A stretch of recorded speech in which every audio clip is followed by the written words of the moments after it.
धान क्या अब ये ताल ठोकी जा रही है। बड़ा अच्छा शब्द इस्तेमाल किया सुकेश ने, मसल फ्लेक्सिंग। अब मसल फ्लेक्सिंग तो विपक्षी खेमे की अगर हम बात करें उत्तर प्रदेश में, वो अखिलेश कर रहे हैं कि भाई सबसे बड़ी पार्टी हम हैं। अब मायावती ने 2019 में जितनी सीटें ले ली थी और वो 30 उभर कर आती है। आपकी तो लगातार बात होती है, आप लखनऊ में हैं।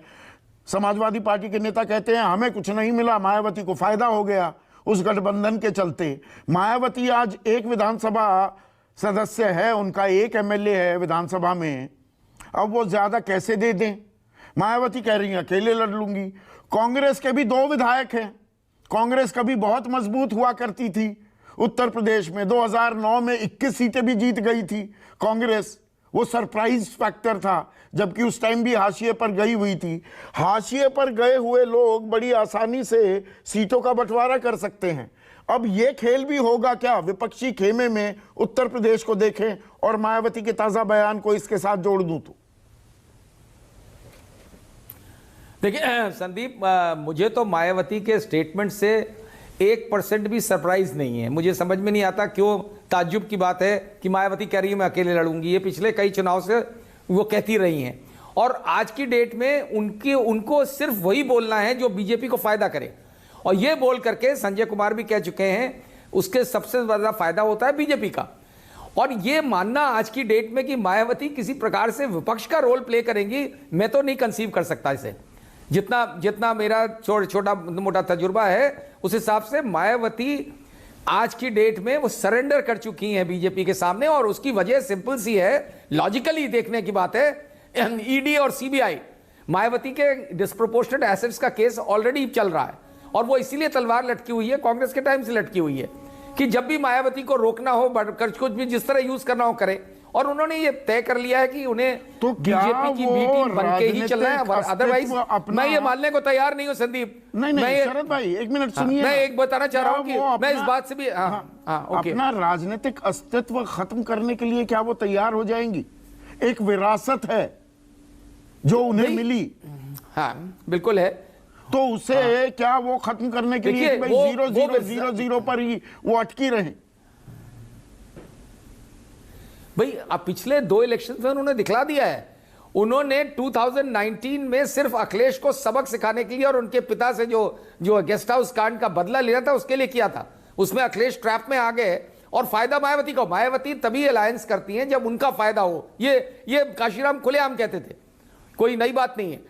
आज की डेट में मायावती जो है, जो जिस तरीके की उनकी स्थिति है, ये फैक्ट है। मैं आशुतोष की बात से फुल्ली अग्री करता हूं कि वो अगले इलेक्शन में वो भी नहीं मिलेगा 10%, क्योंकि उनका वोट इसलिए बिखरने लगा है क्योंकि वो दिख रहा है साफ। मायावती को इतना ज्यादा, देखिए सब जानते हैं, कोई इसमें कोई छुपी हुई बात नहीं है। मायावती के लिए फर्स्ट प्रायोरिटी इज दौलत, दलित उसके बाद आते हैं।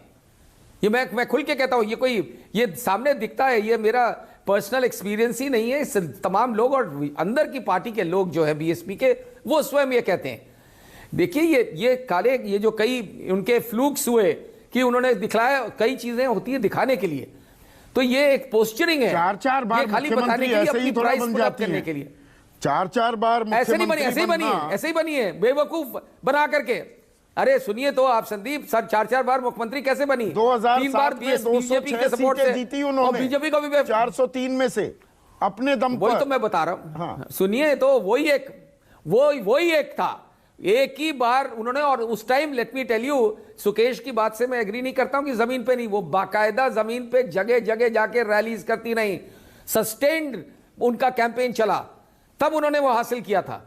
उसके बाद उनको ये बता दिया गया कि उनको आइसोलेशन में कर दिया गया कि आप विश्व की सबसे इंपॉर्टेंट पॉलिटिकल लीडर हैं। तभी बेनजीर भुट्टो का असैसिनेशन हुआ था, तो अब आपको सिक्योरिटी बिल्कुल आप बंद रही है। तो उन्होंने अपने आप को इनएक्सेसिबल बना लिया और उनको ये ख्वाब देखने लगी कि वो प्रधानमंत्री बन जाएंगी अगली बार। ऐसा होता है लोगों के साथ, मेगालोमेनिया ऐसी चीज है। तो दुर्भाग्यवश वो चाहती तो बहुत बड़ी, एक आज की डेट में वो बहुत बड़ी देश की दलित लीडर होती। मुझे नहीं समझ में आता कि आप डिफरेंट स्टेट्स में उनकी कितनी पोजीशन, मैक्सिमम सीट्स, एक बार वो 6 सीटें लेकर के आई थी राजस्थान में, वरना मध्य प्रदेश में 3, कर्नाटक में 1 सीट। इस तरीके से उनको ये माना जा रहा है, वो ठीक है टेक्निकली वो राष्ट्रीय पार्टी बन गई है, बट जमीनी स्थिति जो है, मेन ग्राउंड उनका जो है वो तो उत्तर प्रदेश तो रहा वो है। खेल और अपना उत्तर बना प्रदेश नहीं में ही सकती, वो पर बिगाड़ने उन्होंने- की ताकत है उनके पास, ये आप मानेंगे? जब कोई खेल नहीं, इसलिए नहीं बिगाड़ने की ताकत रहती है क्योंकि जो पार्टी 10% का उनका ड्रॉप पिछले इलेक्शन में हुआ है, ये निश्चित है कि इस बार फर्दर ड्रॉप होगा। और लेट मी टेल यू कि आजमगढ़ की विक्ट्री उनके कैंडिडेट को नहीं है, ये वो कैंडिडेट था जो कि अखिलेश यादव के पास गया था और अखिलेश यादव ने उसे टिकट देने से मना कर दिया। वरना वो जो है मुस्लिम कैंडिडेट था और अखिलेश यादव के नकारापन से भी हारी वो सीट, क्योंकि अखिलेश यादव वहां गए नहीं कैंपेन करने।